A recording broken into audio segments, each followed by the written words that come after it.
안녕하세요. 저는 평범한 60대 여성입니다. 설마 제가 여기에 사연을 보내는 날이 올 줄은 몰랐는데요. 몇 년 전 영화에나 나올 법한 기막힌 일을 겪었지 뭐예요.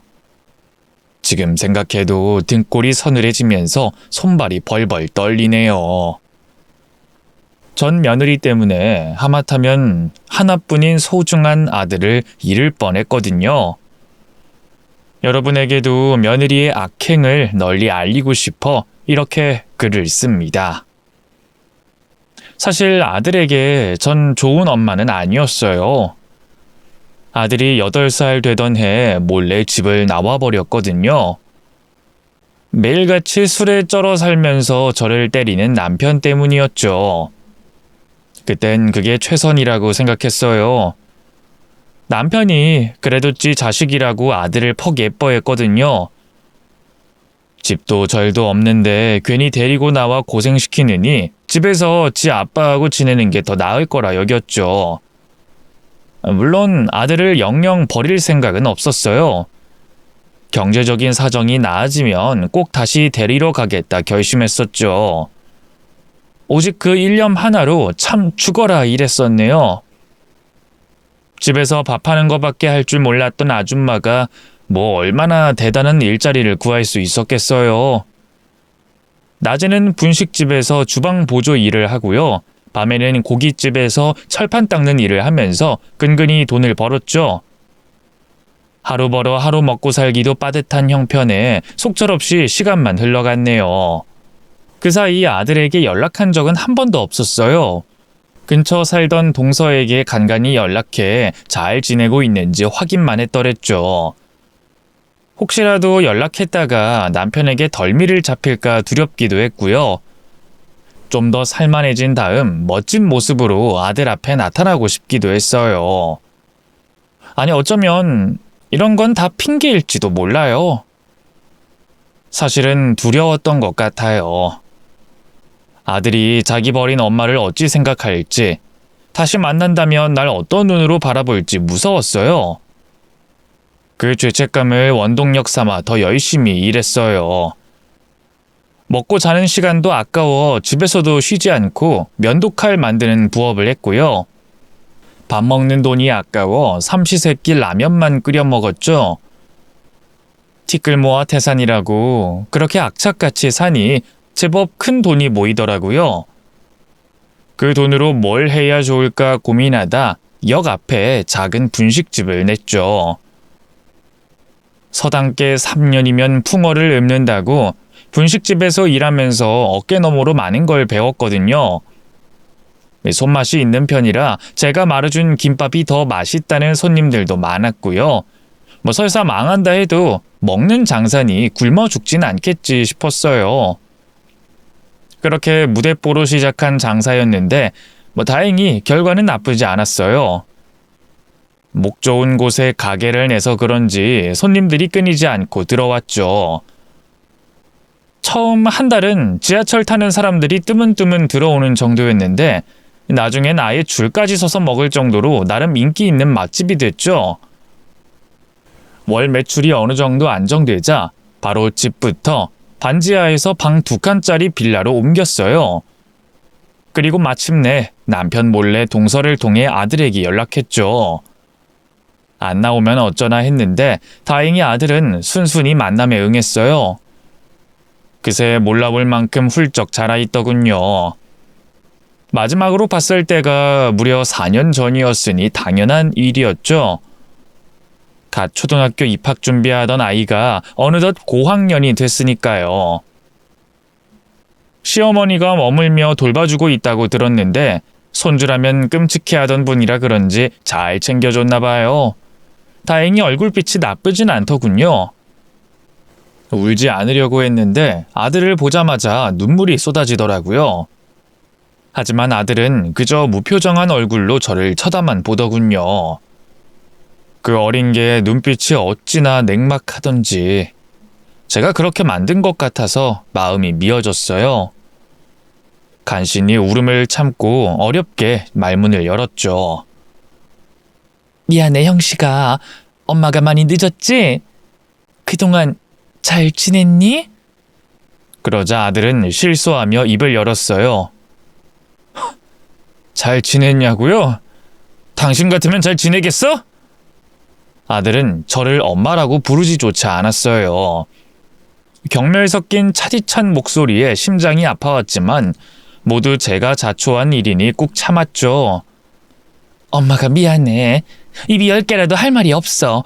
그치만 그때 그렇게 집 나오고 나서 하루도 2발 뻗고 편히 자본 적이 없어. 늘 네 생각뿐이었단다. 금방 데리러 가려고 했는데 형편이 여의치가 못해서.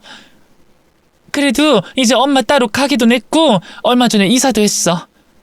너 옛날부터 네 방 갖고 싶어 했잖아. 엄마가 그래서 일부러 방 2개짜리 골랐어.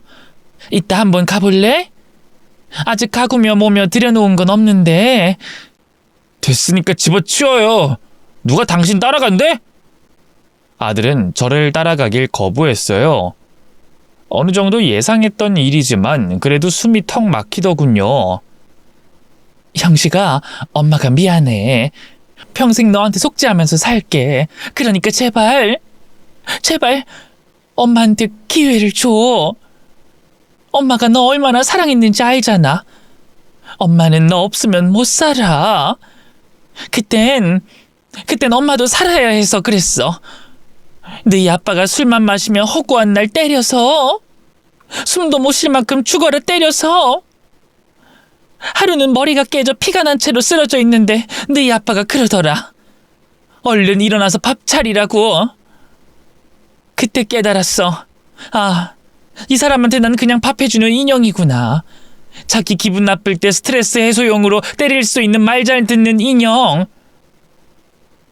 그 이상도 이하도 아니구나. 됐어요. 이제 와서 그런 얘기로 동정심 자극하지 마세요. 그래봤자 당신이 자식 버린 엄마라는 건 변하지 않으니까. 알아, 형식아. 나한텐 너희 아빠가 가해자였던 것처럼 너한텐 내가 가해자일 수 있다는 거. 엄마도 그러고 싶지 않았어. 당당하게 이혼 요구하고 위자료 받아서 너랑 같이 나가고 싶었어. 근데 그러기엔 엄마가 힘이 없었어. 돈도 없었고 비빌 수 있는 친정이 있는 것도 아니었고 하다못해 몸을 의탁할 수 있는 친구도 없었어. 그땐 일단 도망치면 너 금방 데리러 갈 수 있을 줄 알았어. 이렇게 오래 걸릴 줄은 엄마도 몰랐어. 정말 미안해, 형식아. 엄마 한 번만 봐주라, 응? 엄마가 앞으로 진짜 잘할게. 제 구구절절한 사과에 어느덧 아들의 눈에도 눈물이 고이기 시작했어요. 제 가슴에선 피눈물이 흘러도 아들 눈에서 눈물 나는 건 못 보겠더군요. 얼른 손을 뻗어 닦아주려는데 그보다 아들이 더 빨랐습니다. 아들은 벌떡 자리에서 일어나 저를 한층 매섭게 노려봤어요. 아들 버리고 얼마나 잘 사는지 궁금해서 만나러 온 것뿐이에요. 이제 됐으니까 앞으로 다시는 찾아오지 마세요. 난 당신 같은 사람 모르니까. 한 번만 더 연락하면 그땐 아버지한테 얘기할 거예요. 알았어요? 아들은 그대로 제 대답은 듣지도 않은 채 몸을 돌렸어요. 그리고 미처 잡을 새도 없이 멀리 사라져버렸죠. 그 뒤로 아들은 다신 제 부름에 응하지 않았어요. 더는 그 어떤 연락도 받지 않았죠. 그렇게 아들을 잃고 사는 게 아니었답니다. 남편에게 맞고 살던 시절이 제 인생의 암흑기였다면 아들을 잃고 난 뒤의 인생은 산산이 부서진 폐허나 다름없었달까요? 자식에게 외면당한 어미가 살아서 무엇하나 극단적인 선택까지 고민했었네요. 하지만 혹시라도 제가 먼저 세상을 떠난 걸 알면 아들이 죄책감을 느낄까봐, 평생 아들 가슴에 한으로 남을까봐 그마저도 할 수가 없었네요. 거의 죽지 못해 살았던 것 같아요. 하늘이 보기에 그런 제가 못내 가여웠던 걸까요? 영영 아들과는 이별일 줄 알았는데 그로부터 18년쯤 지났을 무렵 아들에게서 먼저 연락이 왔어요. 할 얘기가 있다고 만나자고 하더군요. 정말 얼마나 떨렸는지 몰라요. 설마 이 죄 많은 엄마를 용서하려는 걸까 하고 어리석은 기대도 했었네요. 십수년 만에 다시 만난 아들은 이제 완전히 성인 남자의 얼굴을 하고 있었어요. 자리에 앉자마자 인사도 없이 용건부터 꺼내더라고요. 동서통에서 결혼한다는 건 알고 있었는데 글쎄 제게 혼주석에 앉아달라 하더군요.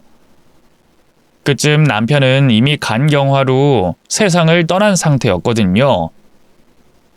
아무래도 혼주석이 텅 비면 보기 좋지 않으니까요. 서방님이랑 동서한테 먼저 부탁한 모양이던데 그 집 큰딸이 아직 시집가기 전이었거든요. 부모님이 사촌동생 혼주석에 먼저 앉는 게 싫다며 극구 반대했던 모양이에요. 조카의 마음이 이해도 되면서 한편으로는 아들이 얼마나 서러웠을까 걱정도 되고 참 복잡한 마음이었죠. 싫으세요? 그럼 말고요. 제가 선뜻 뭐라 답하지 못하자 아들이 다시 말했어요. 금방이라도 자리를 박차고 나갈 기세기에 황급히 그런 아들을 붙잡았죠. 아니 싫은 게 아니라 내가 그럴 자격이 되나 해서.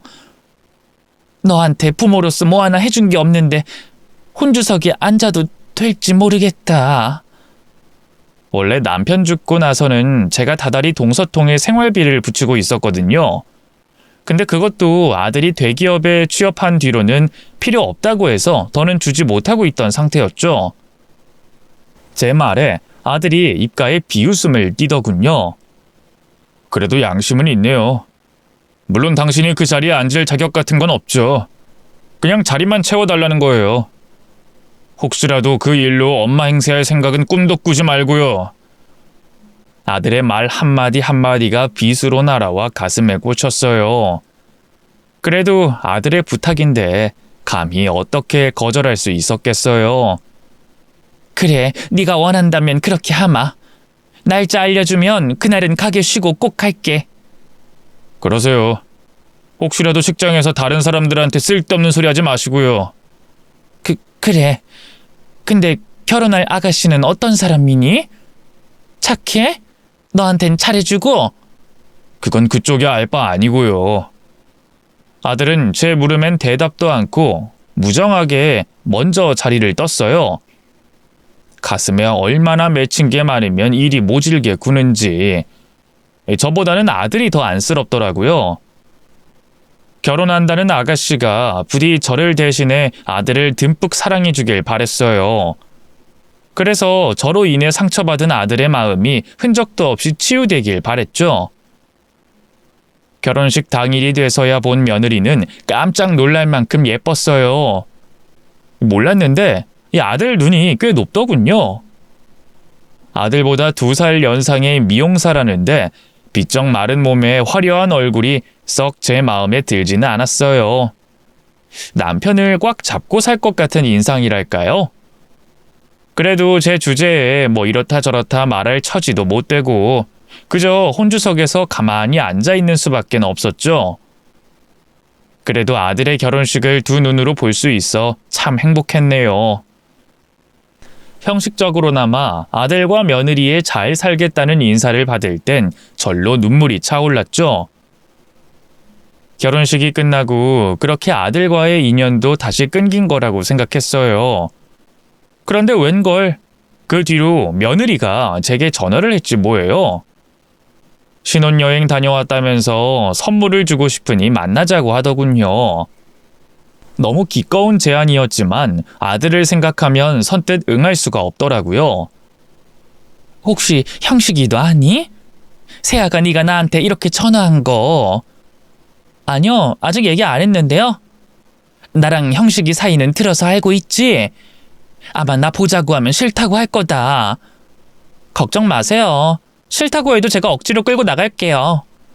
부모 자식 사이는 천년이라는데 그렇게 얼굴 보고 하다 보면 그의 마음도 풀릴 거예요. 전 어머님이랑 앞으로도 계속 보고 싶단 말이에요. 그냥 말뿐인 줄 알았는데 그 뒤로 며느리는 진짜 아들을 데리고 저희 집에 찾아왔어요. 아들은 잔뜩 굳은 얼굴로 뒤따라와 한마디도 안 했지만 그래도 함께 둘러앉아 밥까지 먹었죠. 어찌나 꿈만 같던지요. 어머님 분식집 하신다더니 음식 솜씨가 너무 좋으신데요? 전 집안일엔 영 젬병이라 앞으로도 자주 들릴게요. 맛있는 거 많이 해주세요. 그래, 뭐 먹고 싶은 거 있으면 다 얘기하렴. 내가 다 해줄 테니까. 아들을 다시 만나게 해준 며느리가 얼마나 고맙고 예뻤는지 몰라요. 그깟 음식이 뭐예요. 금은 보화나 귀한 영약도 필요하다면 다 구해다 주고 싶었죠. 정말요? 그럼 감자탕이랑 김치 같은 것도 해주실 수 있어요? 하와이에서 계속 기름진 것만 먹었더니 한식이 너무 땡겨요. 아유, 그럼 해줄 수 있지. 근데 이인은 내일부터 바로 출근이라서요. 신혼여행 때문에 일이 밀려서 당분간 주말에도 계속 처리해야 할 텐데 어쩌죠? 저야 이제 미용실 접고 계속 집에 있지만 워낙 멀미가 심해서요. 대중교통 타고는 어디로 멀리 못 가요. 아유, 그래? 그럼 내가 만들어서 집에 갖다 주랴? 이번 주 화요일이 가게 쉬는 날인데. 어머, 정말요? 그렇게 해주시면 저야 너무 감사하죠. 오시면 제가 결혼식 때 찍은 사진도 보여드리고요. 신혼집도 구경시켜 드릴게요. 다행히 아들은 저와 며느리의 대화를 듣고도 별말 없었어요. 혹시라도 못 오게 할까봐 걱정이었는데 다행이다 싶었죠. 그 뒤로 저는 화요일만 손꼽아 기다렸고요. 미리 시장에서 비싼 재료만 사다 며느리 먹고 싶다는 음식과 각종 밑반찬을 정성껏 만들었습니다. 그리고 마침내 아들 집으로 가는 날이 됐어요. 한 번에 가는 버스가 있어서 편할 줄 알았는데 반찬을 이고 지고 갔더니만 꽤나 힘들더군요. 오랜 식당 일로 무릎 관절도 많이 나빠졌고요. 허리 디스크가 한 번 터져서 수술도 했었거든요. 그래도 아들 집에 반찬해주러 가는 그 길이 왜 그리도 설레던지요. 하지만 막상 아들 집에 도착한 저는 당황하고 말았어요.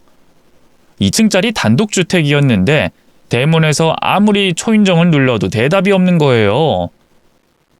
이대로 돌아가야 하나 어째야 하나 고민하는데 갑자기 안에서 며느리 목소리가 들리더군요. 누구세요? 세아가 나다. 너 먹고 싶다는 감자탕이랑 이것저것 좀 해왔어. 안도의 한숨을 흘리면서 다급하게 인터폰에 대고 말했죠. 그러나 돌아온 대답은 너무나 충격적이었습니다. 오시기로 한 게 오늘이었나요? 근데 어쩌죠, 어머님? 제가 몸이 좀 안 좋아서요. 그냥 앞에 두고 가시면 안 될까요? 뭐? 앞에 두고 가라고? 네, 죄송해요. 아니, 아무리 그래도 많이 아픈 거냐? 잠깐 안에 들여놓고만 가도 되는데. 몸이 안 좋다니까요? 앞에 놓고 그만 가달라고요. 어느새 며느리의 말투는 고압적으로 변해 있었어요. 잔뜩 주눅이 든 저는 결국 수긍할 수밖에 없었죠. 그래, 그럼 여기 두고 가마. 상하기 전에 얼른 들여놓거라. 이만 가볼게. 네, 안녕히 가세요. 끝까지 나와보지도 않더라고요. 그렇게 며느리한테 문전박대 당한 채 집에 오는데 어찌나 황망하고 서럽던지요. 그렇다고 아들한테 얘기할 수도 없어 혼자 속만 끓이고 말았네요. 그 뒤로도 며느리는 종종 연락해 반찬을 요구했어요. 손 많이 가는 갈비찜이며 잡채, 김밥 등 참 먹고 싶은 것도 많더군요. 그때마다 정성껏 다해 음식을 준비하고 바리바리 싸갔지만 며느리가 저를 집안에 들인 적은 한 번도 없었습니다. 어쩌다 거실까지 한번 들어간 적은 있네요. 대문 앞에 서 있다가 일찍 퇴근한 아들을 마주친 날이었죠. 어머니, 여기서 뭐 하세요? 새아가가 먹고 싶다는 음식을 좀 만들어 왔는데. 그럼 안으로 들어오세요. 의외로 아들은 선뜻 저를 데리고 집 안으로 들어갔어요. 그동안 새아가가 저를 문전박대한 게 아들 때문이 아닐까 했는데 꼭 그런 것 같지도 않더군요. 아들과 함께 들어온 저를 발견한 새아가는 깜짝 놀라더라고요. 아프다더니만 쌩쌩해 보였죠. 어머님, 언제 오셨어요? 얼른 이리 앉으세요. 오시느라 힘드셨죠? 시원한 차 한 잔 드릴게요. 며느리는 늘 그랬다는 것처럼 저를 귀한 손님인 양 챙겼어요. 그제야 알겠더군요. 며느리가 아들이 있을 때와 없을 때 행동이 천지 차이라는 걸요. 참 기가 막혔지만 대놓고 뭐라고 할 수는 없었어요. 괜한 분란을 일으켰을 때 아들이 제 편을 들어줄 거란 보장이 없었거든요. 그 뒤로도 며느리는 아무 일 없었다는 듯 뻔뻔하게 전화해 이런저런 음식을 요구하곤 했는데요. 거절할까 하다가도 제가 만든 음식이 아들 입으로 들어갈 걸 생각하면 그럴 수가 없더라고요. 그러던 어느 날이었어요. 평소처럼 또 며느리에게서 연락이 왔길래 이번엔 또 무슨 반찬을 요구하려나 싶었죠. 그런데 웬일로 직접 만나자고 하더군요. 그동안 음식 해다 준 게 고마워서 밥이나 한 끼 사겠다면서요. 혹시나 하는 마음에 아들도 같이 보는 거냐 물으니 난색을 표하더군요. 슬쩍 떠봤는데 많이 꺼려하더라고요. 죄송해요. 아니다. 일 때문에 바쁠 텐데 그럴 수 있지. 아쉬움을 감추고 며느리와 단 둘이 만났어요. 아들이 없는데도 이상하게 곰살맞게 굴더군요. 뭔가 꿍꿍이가 있겠다 싶었죠. 아니나 다를까 식후 차를 마실 때쯤 며느리가 슬그머니 입을 열었어요. 어머님, 혹시 돈 좀 있으세요? 갑자기 무슨 돈? 실은 그이 다니는 회사가 겉보기만 빤지르르한 대기업이지 연봉이 엄청 짜거든요. 집을 단독주택으로 무리해서 왔더니만 한 달 대출이자가 너무 어마어마했어요. 허리띠 졸라매고 사는 것도 정도 것이지. 곧 그이 생일인데 차 한 대 뽑아주고 싶어서요. 그 사람 아직도 사회 초년생 때 뽑은 경차 타고 다니거든요. 다른 것도 아니고 아들 차를 사준다는데 마음이 혹하더라고요. 사실 아들이 결혼할 때 그동안 모아뒀던 돈을 전부 주려고 했지만 아들이 단호하게 거절했거든요. 미성년자 때는 몰라도 어른이 된 지금은 단 1원도 빚지고 싶지 않다고요. 워낙 서슬이 시펄에 아무 말도 못했었죠. 제가 흔들리는 걸 알았는지 며느리가 다시 은근하게 입을 열더라고요. 어머님, 그이 결혼할 때 주려고 모아둔 돈 있다면서요. 얼마 정도나 돼요? 많진 않고 한 1억 정도 될까? 몇 년 전에 가게 확장하느라 많이는 못 모았어. 아마 나 죽을 때쯤에 유산으로 더 많이 줄 수 있을 거다. 에이, 어머님, 그 정도로도 충분하죠. 서운하게 벌써부터 유산 얘기를 하세요. 얘기를 나누다 보니 어느새 전 며느리 계좌로 돈 1억 원을 입금한 뒤였어요. 혹시라도 제 돈이라고 하면 아들이 안 받을까봐 일단 차부터 사라고 했죠. 알겠지? 꼭 좋은 차로 사야 한다. 비싸고 튼튼한 차. 내가 해줬다는 건 기회 봤다가 천천히 하고. 네, 걱정 마세요. 제가 알아서 잘할게요. 그 뒤로 며느리는 한동안 또 연락이 없었어요. 차는 잘 산 건지 어쩐 건지 알고 싶어서 먼저 전화를 해봐도 좀처럼 받지 않았죠. 그렇게 한 2달쯤 흘렀을까요? 오랜만에 며느리에게 연락이 왔습니다. 제가 준 돈은 어떻게 썼다 말도 없이 다짜고짜 약과랑 식혜가 먹고 싶다고 하더군요. 그쯤 되니 저도 좀 속이 상하더라고요. 예, 넌 그동안 내 연락 받지도 않다가 갑자기 전화해서 또 먹고 싶은 음식부터 얘기하니? 내가 네 개인 요리사도 아니고 형식이 차는 산 거야? 제가 말씀 안 드렸나요? 샀죠. 아주 좋은 걸로 뽑았으니까 걱정 마세요. 그래? 내가 사준 거라고 말했니? 아니요. 그랬다간 안 타고 다닐걸요? 좀 지나서 얘기할 테니까 걱정 마세요. 서운했지만 어쩌겠어요. 알겠다 하고는 또 며느리 먹고 싶다는 약과와 식혜를 만들었죠. 그리고 어김없이 배달을 갔는데 글쎄 이것이 또 문 앞에 두고 가라지 뭐예요? 집안 꼴이 너무 엉망이라서 보여줄 수가 없다나요? 참 핑계도 가지가지였죠. 결국 그동안 쌓였던 게 터져서 그 앞에서 며느리에게 화를 좀 냈네요. 너 정말 해도 해도 너무한 거 아니니? 그동안 내가 너한테 해다 바친 음식이 얼마나 많은데 한 번을 집에 들어와 보란 소리를 안 해. 당장 나와봐. 얼굴 보고 얘기 좀 하자. 제가 그렇게 대놓고 목소리를 높인 게 처음이라서일까요? 그제야 며느리가 쭈뼛쭈뼛 문을 열고 밖으로 나왔죠. 어머님, 제가 일부러 그런 것도 아니고 집안 꼴이 엉망이라 그런 건데 이해 좀 해주시지. 꼭 이렇게 얼굴을 붉혀야겠어요? 이런 게 하루 이틀이어야지. 네가 일부러 나 문전박대하는 거 내가 모를 줄 알아? 제 타박에 며느리도 짜증이 났나 봐요. 갑자기 안색을 확 바꾸면서 대거리를 하더군요. 아니 보니까 눈치가 없는 것도 아니면서 왜 허구한 날 꾸역꾸역 직접 갖다 주러 오세요? 그냥 택배 붙이면 되잖아요. 거절하는 것도 얼마나 피곤한 줄 알아요? 뭐야? 차라리 잘 됐네요.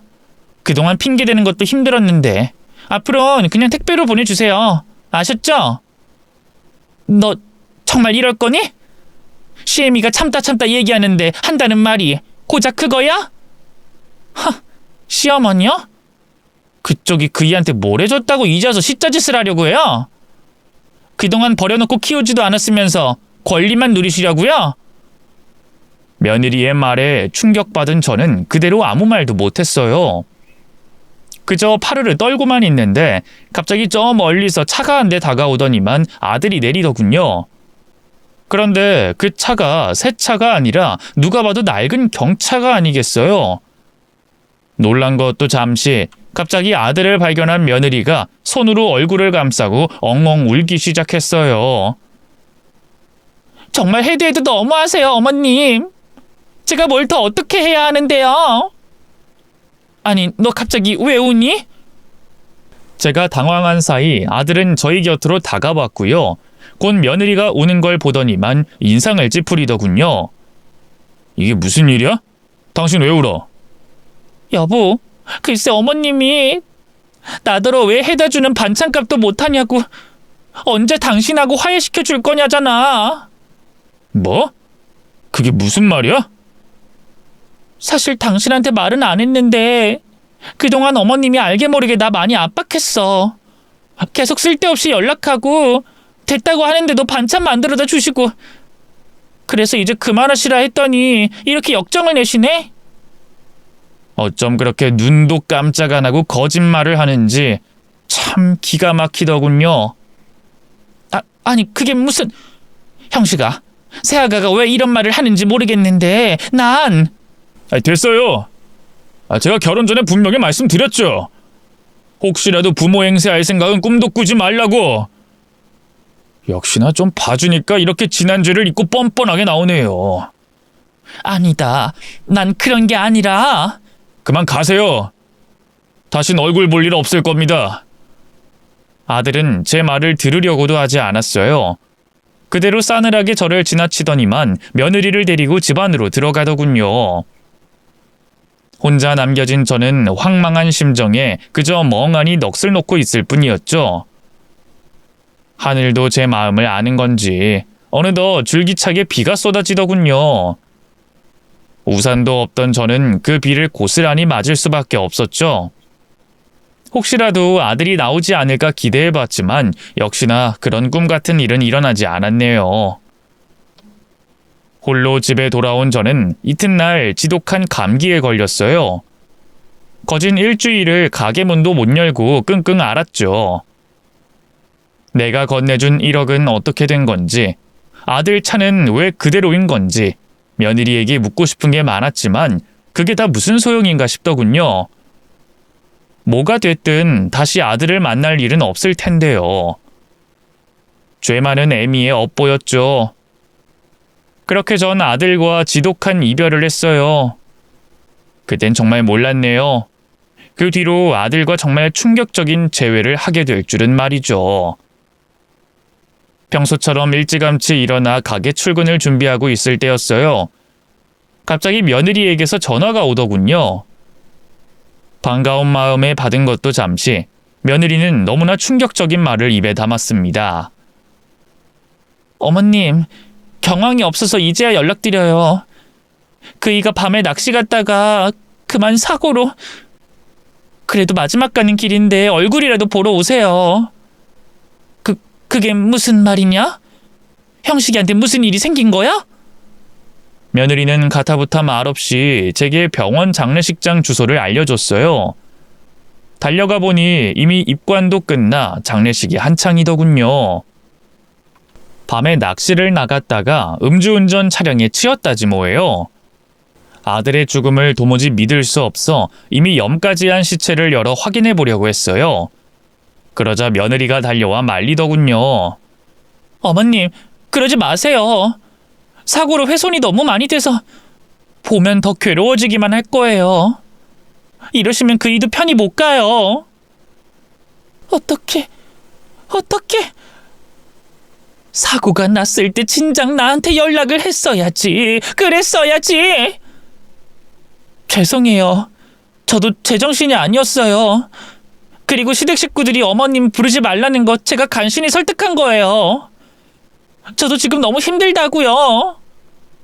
어느새 며느리는 눈물을 흘리기 시작했어요. 하지만 그것도 잠시, 곧 의연한 척 손님 맞이를 하더군요. 반면 약해 빠진 저는 아들의 죽음 앞에서 그 어떤 것도 하지 못했어요. 그저 젊디 젊은 아들의 영정사진 앞에서 목 놓아 울기만 했죠. 그러다 혼절에 잠깐 병원 신세를 지기도 했네요.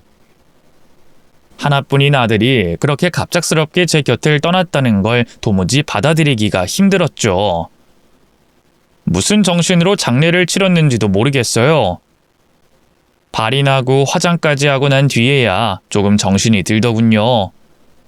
그러자 갑자기 아들의 죽음에 한 가지 의문이 들더라고요. 제가 알기로 아들은 밤 운전을 별로 좋아하지 않았거든요. 그래서 어지간하면 밤에 어딜 갈 때도 가급적이면 택시를 타는 애였는데 밤 낚시를 갔다 돌아오는 길에 사고가 났다니 뭔가 미심쩍었죠. 그 밤에 낚시를 간 이유가 있지 않을까? 아들의 죽음에 뭔가 제가 모르는 다른 이유가 있을 것 같다는 생각이 자꾸만 들더라고요. 결국 저는 집에 가다 말고 며느리에게 전화를 걸었어요. 하지만 배터리가 다 됐는지 핸드폰이 꺼져 있더군요. 고민하다 일단 무작정 아들 집으로 찾아가 초인종을 눌렀죠. 분명 집으로 간다 했는데 이상하게 답이 없더군요. 그래도 끈질기게 계속 초인종을 누른 지 얼마나 됐을까요? 갑자기 인터폰이 켜지더니 며느리 목소리가 들리더군요. 누군데 자꾸 이렇게 남의 집 벨을 눌러대요? 신문 안 보니까 꺼지세요. 날카로운 말투에 놀란 것도 잠시 다급하게 입을 열었어요. 세아가 나다. 네 시어머니. 잠깐 이 문 좀 열어보렴. 어머님? 어머님이 왜 여기까지? 궁금한 게 있어서 왔어. 잠깐 얼굴 보고 얘기 좀 할 수 있겠니? 제 말에 며느리는 엄청 당황한 눈치였어요. 지금요? 지금은 좀 곤란한데. 대체 여기까지는 왜 오신 거예요?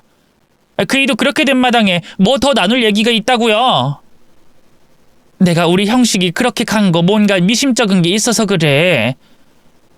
미심쩍은 게 있다뇨? 그게 무슨 말씀이세요? 제가 뭐라고 더 입을 열려던 순간이었어요. 갑자기 집 안쪽이 소란스러워지더니 뭔가 우당탕탕하는 소리와 함께 남자의 고함 소리가 들리더군요. 맞아요. 분명 남자 목소리였어요. 순간 저와 며느리 사이에 정적이 흘렀죠. 세아가?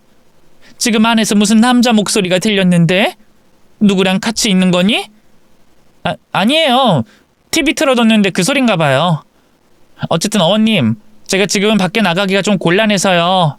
나중에 다시 와주세요. TV 소리라고? 그러기엔 너무 컸는데? 일단 이 문 좀 열어보렴. 응? 잠깐이면 돼. 어머님, 지금은 못 열어요. 그냥 가주세요. 제발요. 급기야 며느리는 다급한 목소리로 애원하기 시작했어요. 이상할 정도로 초조하고 불안해하는 기색이 역력했죠. 뭔가 있다 싶더라고요. 새아가가 그 사이 다른 남자를 만든 건 아닌지 싶더군요. 혹시 바람을 피운 건 아닐까? 그게 걸려서 우리 아들을 죽인 건 아닐까? 별의별 생각이 다 들더라고요. 혹시 너 다른 남자랑 같이 있니? 우리 아들 모르게 계속 바람 피우고 있던 거야? 그게 무슨 말씀이세요, 어머님? 헛소리 그만하시고 이만 가주세요. 아니면 경찰 부를 거예요? 그래, 차라리 경찰을 불러라. 그럼 나도 그땐 갈 테니까. 자꾸 이러실 거예요? 너야말로 대체 왜 그러는 거니? 이러면 내가 자꾸 이상한 생각을 하게 되잖니. 그냥 이 문 열고 네 얼굴만 보여줘. 그럼 아무 소리 안 하고 갈 테니까. 하지만 며느리는 끝내 대문을 열지 않았어요. 다시 안으로 들어가 버렸는지 인터폰도 끊겨버렸죠. 그 뒤로는 아무리 초인종을 눌러도 대답하지 않더라고요. 어떻게 하면 좋을지 그 앞에서 한참을 고민했어요. 이대로 그냥 집에 가기엔 며느리의 수상쩍은 태도나 안에서 들린 남자 목소리가 신경 쓰였죠. 망설이던 저는 결국 열쇠 수리공을 불렀어요. 정확히 상황이 어떻게 돌아가는지도 모르는데 덜컥 경찰을 불렀다간 일이 커질 것 같았거든요. 그땐 정말 몰랐어요. 차라리 경찰을 불렀어야 했다는 걸 말이죠. 며느리가 설마 그런 끔찍한 짓을 벌이고 있었을 줄이야. 열쇠공은 아들 집이라는 제 말에 바로 대문을 따줬어요. 현관문도 잠겨 있을 텐데 그것도 같이 따드릴까요? 대신 돈은 원래 얘기한 것보다 배로 주셔야 해요. 열쇠공이 제게 무어라 말을 건넸지만 귀에 들어오지 않더군요. 저는 한껏 긴장한 채로 대문 안으로 들어갔고요. 그대로 현관문을 열었습니다. 다행히 잠겨 있지 않더라고요. 새아가, 나 들어가마. 그냥 얼굴 보고 얘기 좀. 현관으로 들어가 새아가를 부르던 저는 그대로 굳어버리고 말았습니다. 눈앞에 펼쳐진 경악스러운 광경에 그 어떤 말도 할 수가 없었죠. 글쎄 2층 올라가는 계단 앞에 웬 남자가 밧줄로 꽁꽁 묶여 몸부림치고 있었고요. 그 위로 또 다른 남자가 달라붙어 필사적으로 그 남자를 막고 있지 않겠어요. 며느리는 그 옆에서 표독스러운 표정으로 칼을 들고 있고 말이죠. 밧줄에 묶인 남자의 얼굴을 확인한 순간 하마터면 그 자리에서 주저앉을 뻔했어요. 맞아요. 그 남자는 다름 아닌 제 아들이었답니다. 얼마나 묶여 있었는지 머리는 떡져 있고 피골이 상접해 있었지만 그래도 분명 제 하나뿐인 아들이 맞았어요. 장례까지 치른 마당에 어떻게 이럴 수가 있는지 몇 번이고 두 눈을 의심했더랬죠. 그 사이 저를 발견한 아들이 재갈이 물린 입으로 소리를 지르더군요. 뭐라고 말하는지 알아들을 수는 없었지만 도와달라는 말 같았어요. 그제야 낯선 남자와 며느리도 제 존재를 알아챘고요. 며느리가 바로 달려와 제 앞을 막아서더군요. 어머님, 여긴 어떻게 들어오신 거예요? 제가 돌아가시라고 했잖아요. 며느리는 들고 있던 칼을 등 뒤로 감추고 태어난 척 입을 열었어요. 저는 당장이라도 정신을 놓고 싶은 걸 꾹 참고 입을 열었죠. 어떻게? 저기 저 남자 형식이 아니니? 아, 그게 그러니까 말이죠. 며느리는 곤란해하면서 뭐라 말을 잇지 못했어요. 자세한 상황은 모르겠지만 며느리가 제 아들을 해코지한 것만은 분명해 보였죠. 너 대체 내 아들한테 무슨 짓 한 거야? 어떻게 멀쩡하게 살아있는 애를 장례까지 치르냐고? 대체 무슨 속셈이야? 내 아들한테 뭘 어쩌려는 거냐고? 어머님, 저기 묶인 남자 어머님 아들 아니에요. 비슷한 다른 사람이라고요. 그러니 그냥 좋은 말로 할 때 집에 가세요. 네? 그걸 지금 말이라고 해? 누가 봐도 내 아들이 맞는데? 당장 풀어줘. 내 아들 당장 풀어주라고! 급기야 전 며느리에게 달려들어 바락바락 악을 썼어요.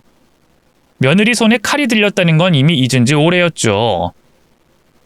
눈앞에서 자식이 죽어가는데 어떤 어미가 그런 걸 따질 수 있겠어요. 갑작스러운 상황에 놀란 며느리는 저를 피하다 그만 칼을 놓치고 말았어요. 그러자 뒤에서 아들을 붙잡고 있던 남자가 소리를 지르더군요. 야, 늙은이 상대로 왜 이렇게 쩔쩔매? 이미 다 본 것 같은데 그냥 잡아서 같이 넘기자. 늙은 장기도 어딘가 쓸 데가 있겠지. 못해도 10억 원 주지 않겠어? 하긴 이제 와서 수습하긴 힘들겠지? 그 순간 며느리는 표정을 싹 바꿨어요. 잽싸게 바닥에 떨어진 칼을 줍더니 그걸 제 목에 갖다 대더군요.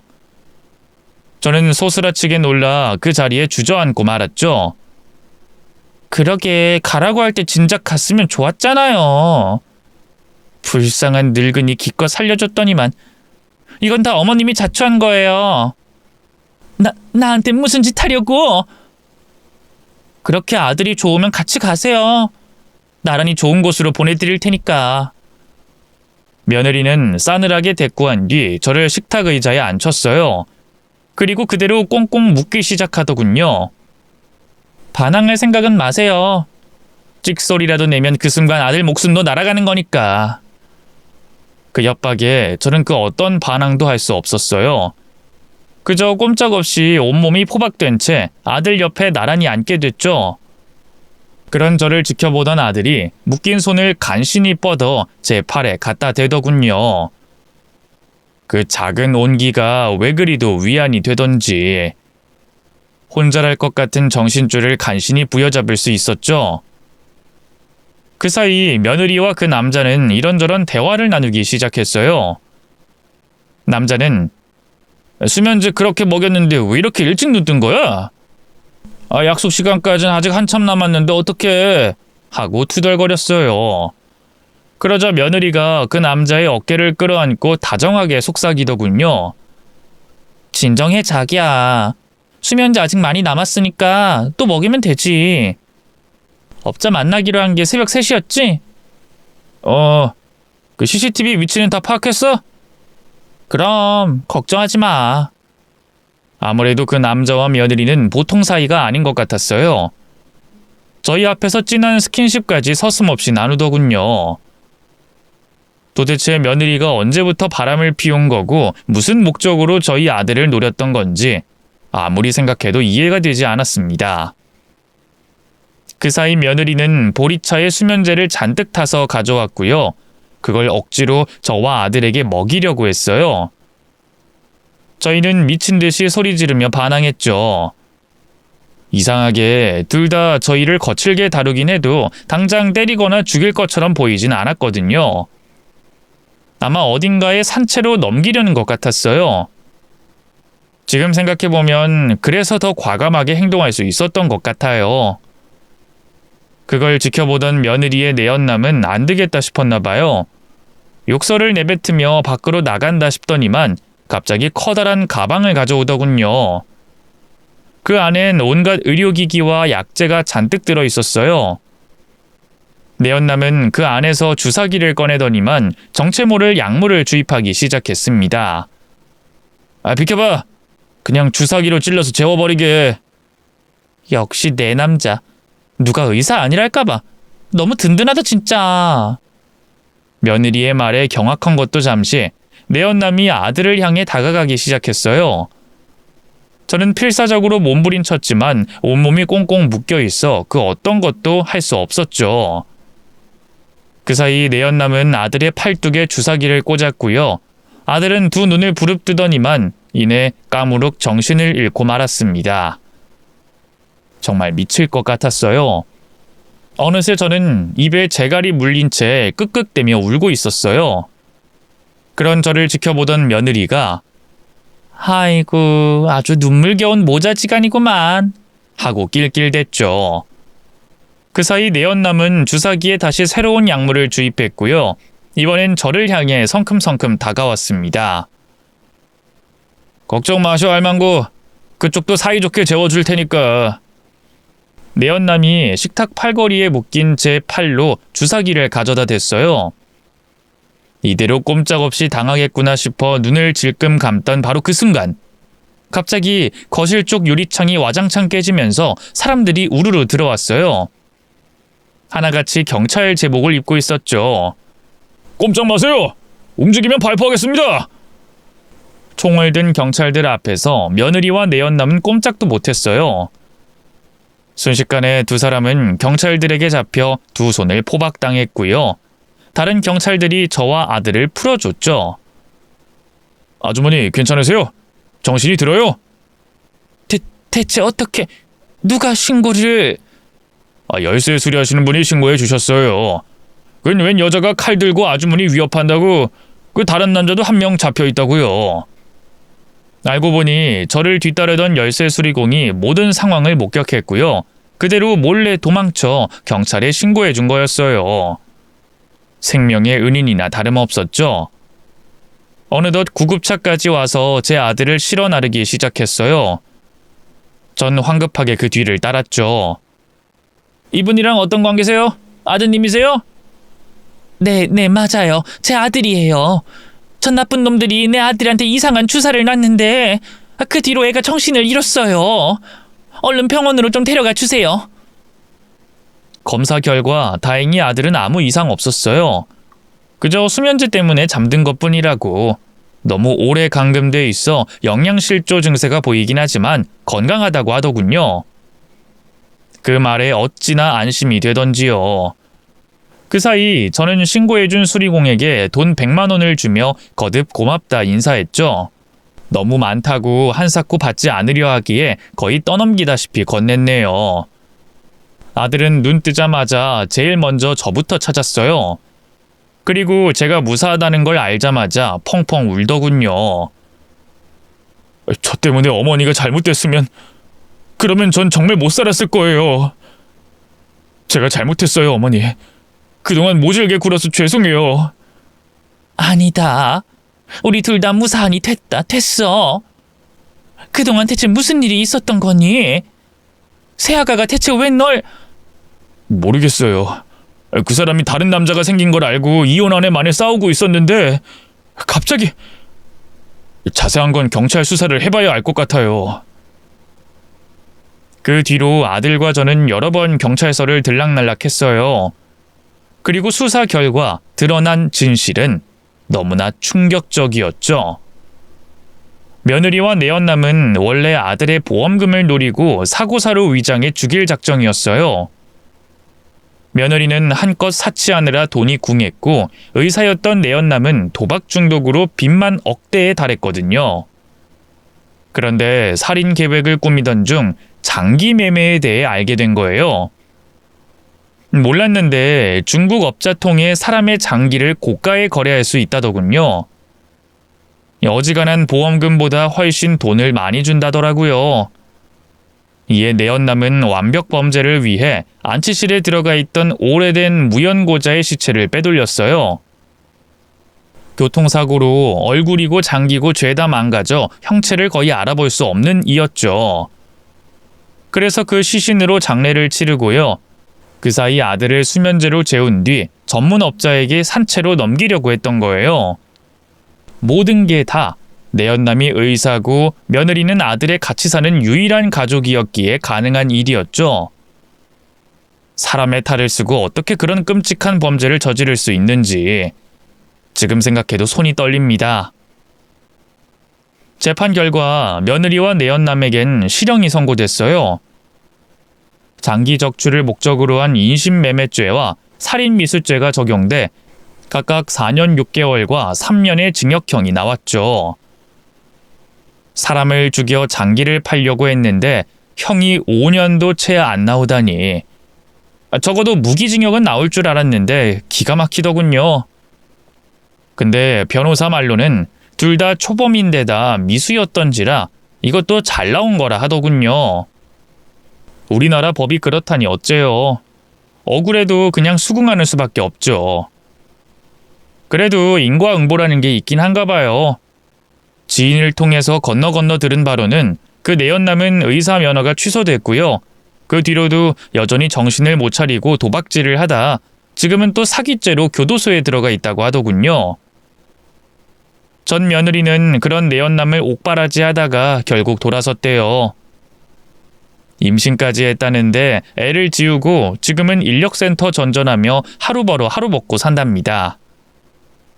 아무래도 전과 때문에 정상적인 일을 하긴 힘든 상황인가 봐요. 안타까운 마음이 조금도 들지 않는다면 제가 너무 못된 걸까요? 현재 아들과 저는 누구보다 잘 살고 있어요. 아들은 그 일로 트라우마가 생겨 직장도 그만두고 한동안 은둔 생활을 했는데요. 상담 치료 받고 꾸준히 약도 먹으면서 다행히 많이 좋아졌어요.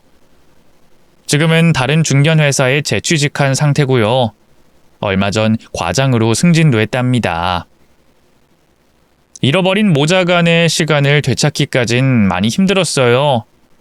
그래도 아들이 노력을 많이 해줬네요.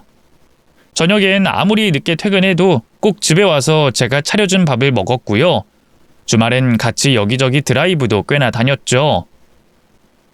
같이 술잔을 기울이며 해묵은 감정을 털어놓기도 했네요. 어머니가 아버지한테 맞을 때마다 많이 괴로웠어요.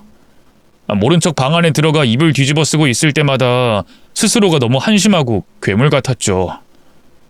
그래서 어머니가 그렇게 떠났을 때 내심 벌 받은 거라고 생각했어요.